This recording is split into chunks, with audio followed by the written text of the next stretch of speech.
नमस्कार दोस्तों, आपके अपने YouTube channel study related Ram में आपका बहुत बहुत स्वागत करता हूं।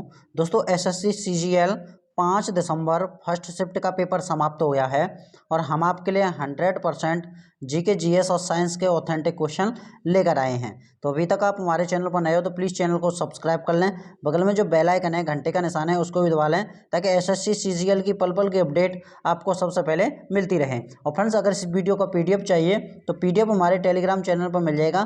टेलीग्राम चैनल की लिंक वीडियो के डिस्क्रिप्शन में लगी हुई है। अगर इस वीडियो का कोई भी क्वेश्चन आपका छूट जाता है तो सारे के सारे क्वेश्चन आपके पीडीएफ के तौर पर टेलीग्राम चैनल पर प्रोवाइड करा दिए जाते हैं। तो चलिए चलते हैं आज की फर्स्ट शिफ्ट में किस तरह के क्वेश्चन पूछे गए हैं। इसमें हमारा पहला क्वेश्चन है, उत्तर प्रदेश का लोक नृत्य कौन सा है? तो आपको बता दें, उत्तर प्रदेश के प्रमुख लोक नृत्य में रासलीला, रामलीला, ख्याल, नौटंकी, नकाल, स्वांग, दादरा और चरकुला नृत्य शामिल हैं। अगर इनमें से कोई भी आपका ऑप्शन में दिया होगा वही आपका राइट आंसर हो जाएगा। ठीक है, चलिए अगले क्वेश्चन की तरफ बढ़ते हैं। अगला क्वेश्चन क्या पूछा गया है? अगला क्वेश्चन है, बजट 2022 में किस महीने में पेश किया गया था? ठीक है, बजट 2022 1 फरवरी 2022 को आम बजट पेश करेगी। आम बजट सुबह 11 बजे पेश होगा। निर्मला सीतारमण ने चौथी बार पेश करेगी। इससे पहले 31 जनवरी को आर्थिक सर्वेक्षण पेश किया जाएगा। ठीक है, अब आपको बता दें जो बजट पेश किया गया था वो 1 फरवरी 2022 को पेश किया गया था। ठीक है, चलिए अगले क्वेश्चन की तरफ बढ़ते हैं। अगला क्वेश्चन है हमारा, रुक्मणी देवी अरुणडले किस नृत्य से संबंधित हैं? तो रुक्मणी देवी अरुणडले जिनका जन्म 29 फरवरी 1904 से 24 फरवरी 1986 तक हुआ था, प्रसिद्ध भारतीय नृत्यांगना थी। इन्होंने भरतनाट्यम में भक्तिभाव भरा तथा नृत्य की एक अपनी परंपरा आरंभ की। इनको कला के क्षेत्र में 1956 में पद्म भूषण से सम्मानित किया गया था। ठीक है, चलिए तो आपको बता दें ये किससे संबंधित हैं? तो ये आपकी भरतनाट्यम से संबंधित हैं। ठीक है, चलिए अगले क्वेश्चन की तरफ बढ़ते हैं। अगला क्वेश्चन है, पूछा गया है, स्वतंत्रता दिवस पर प्रधानमंत्री कहाँ झंडा फहराते हैं? तो स्वतंत्रता दिवस पर हर साल देश के प्रधानमंत्री लाल किले की प्राचीन से तिरंगा झंडा फहराते हैं। लाल किले पर झंडा फहराने का यह सिलसिला 75 साल से जारी है। अभी आपका लाल किला है, ये लाल किला कहाँ पड़ता है? तो आपका ये कहाँ पड़ता है? ये आपका दिल्ली में पड़ता है। ठीक है, ये भी आप ध्यान में रखना। चलिए अगले क्वेश्चन की तरफ बढ़ते हैं। अगला क्वेश्चन है, फोटोग्राफी में कौन सा पदार्थ प्रयोग किया जाता है? तो फोटोग्राफी में सिल्वर ब्रोमाइड का प्रयोग किया जाता है। इसका रासायनिक सूत्र AgBr है। ठीक है, ये भी आप ध्यान में जरूर रखना, आपसे इसका सूत्र भी पूछा जा सकता है। ठीक है, चलिए आपको बता दें इसका जो राइट आंसर हो जाएगा वो हो जाएगा आपका सिल्वर ब्रोमाइड, इसका राइट आंसर हो जाएगा। अगले क्वेश्चन की तरफ बढ़ते हैं। अगला क्वेश्चन क्या पूछा गया है? अगला क्वेश्चन पूछा गया था, आपका उल्टा पूछा गया था कि किस अनुच्छेद में है जो आपका राष्ट्रपति परामर्श लेता है, वो किस अनुच्छेद में लेता है? तो आपको बता दें अनुच्छेद 43 किससे संबंधित है? तो भारतीय संविधान के अनुच्छेद 43 के अनुसार जब कभी राष्ट्रपति को ऐसा लगे कि विधि या तथ्य से संबंधित कोई ऐसा मामला उठा है अथवा उठने की संभावना है जो सार्वजनिक महत्व का है अथवा जिसकी प्रकृति ऐसी है कि उस पर सर्वोच्च न्यायालय का परामर्श लेना उचित होगा। तो आपको बता दें जो 143 है राष्ट्रपति, इसमें क्वेश्चन पूछा गया था एग्जाम में कि राष्ट्रपति सर्वोच्च न्यायालय का परामर्श किस अनुच्छेद के तहत लेता है? तो आपको बता दें अनुच्छेद 143 के तहत ये लेता है। ठीक है, चलिए परामर्श लेता उचित होगा, राष्ट्रपति उस मामले को सर्वोच्च न्यायालय के सम्मुख परामर्श हेतु भेज सकता है। ठीक है, तो इसका जो राइट आंसर हो जाएगा वो हो जाएगा आपका अनुच्छेद 143।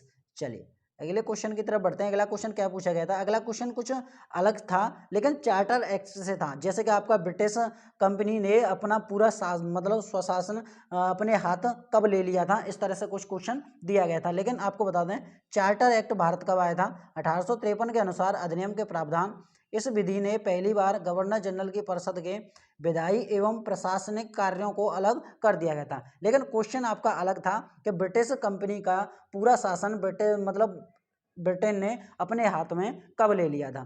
ठीक है, इस तरह से क्वेश्चन कुछ दिया था, ठीक से हमें स्टूडेंटों से एनालाइज नहीं हुआ है। आप इस क्वेश्चन को देखकर हमें कमेंट बॉक्स में जरूर बताइएगा। ठीक है, चलिए अगले क्वेश्चन की तरफ बढ़ते हैं। अगला क्वेश्चन है, अगला क्वेश्चन पूछा गया था चीफ ऑफ डिफेंस जो आपके सीडीएस वर्तमान में कौन है, तो भारतीय सेना के retired lieutenant general Anil Chauhan को बुधवार को देश का दूसरा चीफ ऑफ डिफेंस स्टाफ नियुक्त किया गया है। तो आपको बता दें ये आपके दूसरे नंबर के हैं, पहले नंबर के आपके बिपिन रावत हैं जिनका निधन हो चुका है, ठीक है, सीडीएस हो चुके हैं। आपको बता दें जनरल बिपिन रावत के हेलीकॉप्टर टॉस में निधन के 9 महीने बाद बुधवार को यह भारतीय सेना के सेनानिवृत्त लेफ्टिनेंट जनरल अनिल चौहान को दूसरे चीफ ऑफ डिफेंस स्टाफ के रूप में नियुक्त किया गया है, जिनको हम क्या बोलते हैं, सीडीएस भी बोला जाता है। चलिए अगला क्वेश्चन पूछा गया है हमसे, कार्बोसिलिक अम्ल ग्रुप आवर्त सारणी में किस ग्रुप में पाया जाता है। तो आपको इस तरह से पूछा गया था कि COOH में कुछ इस तरह से थे कि R का क्या मतलब होता है, इस तरह से कुछ क्वेश्चन दिया गया था। तो जिन कार्बनिक यौगिकों में कार्बोसिलिक समूह COOH, इसका सूत्र क्या होता है, COOH उपस्थित होता है, उन्हें कार्बोसिलिक अम्ल एसिड कहते हैं। कार्बोसिलिक अम्लों का रासायनिक सूत्र RCOOH होता है। क्या होता है, RCOOH होता है, जहां R अणु के शेष को भाग निरूपित करता है। तो आपसे पूछा गया था कि R का क्या मतलब होता है, तो आपको बता दें R अणु के शेष भाग को निरूपित करता है, इसका राइट आंसर हो जाएगा, ठीक है। चलिए अमीनो अम्ल तथा एसिटिक अम्ल आदि कार्बोक्सिलिक अम्ल हैं, ठीक है। चलिए अगले क्वेश्चन की तरफ बढ़ते हैं। अगला क्वेश्चन पूछा गया था, नोवेल गैस या निष्क्रिय गैस किस ग्रुप में पाई जाती हैं। तो आपको बता दें आधुनिक आवर्त सारणी के समूह 18 में 7 तत्व हैं। तत्व number 1 helium, neon, argon, krypton, xenon, radon और ऑर्गन, ठीक है। आधुनिक आवर्त सारणी के समूह 18 के तत्व को नोवेल गैसें या निष्क्रिय गैसें कहा जाता है। आपसे पूछ लिया जाए कि आप नोवेल गैस कितनी हैं, तो आपको बता दें ये आपकी 7 होती हैं और सातों के सातों नाम यहाँ पर हमने दे रखे हैं, इनको भी देख लीजिएगा। आपसे क्वेश्चन बन सकता है कि इनमें से कौन सी गैस नोवेल गैस है, ठीक है। चलिए और इसमें हम बात करते हैं, जैसे कि आपको बता दें समूह 17 गैसों को रूप में जाना जाता है क्योंकि इस समूह के तत्व बहुत प्रतिक्रियाशील हैं, ठीक है। अब ग्रुप 17 की बात करें तो ग्रुप 17 को हम हेलोजन बोलते हैं, जिसमें आपकी FCl, Bri समूह जैसे 17 से संबंधित हैं और सबसे बाहरी कोश में 7 इलेक्ट्रॉन होते हैं, ठीक है, ग्रुप 17 में। चलिए अगले क्वेश्चन की तरफ बढ़ते हैं। अगला क्वेश्चन पूछा गया है कि सोशल मीडिया का मेंटल हेल्थ पर क्या प्रभाव पड़ रहा है। तो आपको बता दें सोशल मीडिया का एडिक्शनल बन सकता है, आपको डिप्रेशन, एंटीजाइटी का शिकार ऐसे बचें जिससे social media impact, social media के लत आपके फिजिकल ही नहीं बल्कि मेंटल हेल्थ को भी बहुत बुरी तरह से प्रभावित करती है। इस एडिक्शनल की वजह से लोग तेजी से डिप्रेशन और एंटीजाइटी का शिकार हो रहे हैं, ठीक है। चलिए अगला क्वेश्चन पूछा गया है कि परसेवेंटेंस का सिनोनियम क्या होगा। तो आपको बता दें इसमें परसिस्टेंस का सिनोनियम क्या होता है। तो इसमें ये सारे के सारे परसिस्टेंस के सिनोनियम होती है। परसिस्टेंस आपका रिसोल्यूशन, आपका डिटरमाइनेशन, ठीक है, डेडिकेशन, स्टेमिना, ठीक है, ये सारे के सारे क्या हैं, ये आपके उसके सिनोनियम थे, ठीक है। इंड्योरेंस आपके टेनासिटी, ठीक है, डिलीजेंस आपके, ये सारे के सारे क्या हैं उनके सिनोनियम है, ठीक है, ये आप देख लीजिएगा। तो फ्रेंड्स ये थे क्वेश्चन आपके जो आपके 5 दिसंबर फर्स्ट शिफ्ट में पूछे गए थे। अगर वीडियो आपको अच्छी लगी हो तो प्लीज़ चैनल को सब्सक्राइब, बगल में जो बेल आइकन है उस घंटे को निशान को भी दबा लें ताकि इस तरह के वीडियो का नोटिफिकेशन आपको सबसे पहले मिलता रहे। मिलते हैं नेक्स्ट वीडियो में, तब तक के लिए जय हिंद, जय भारत।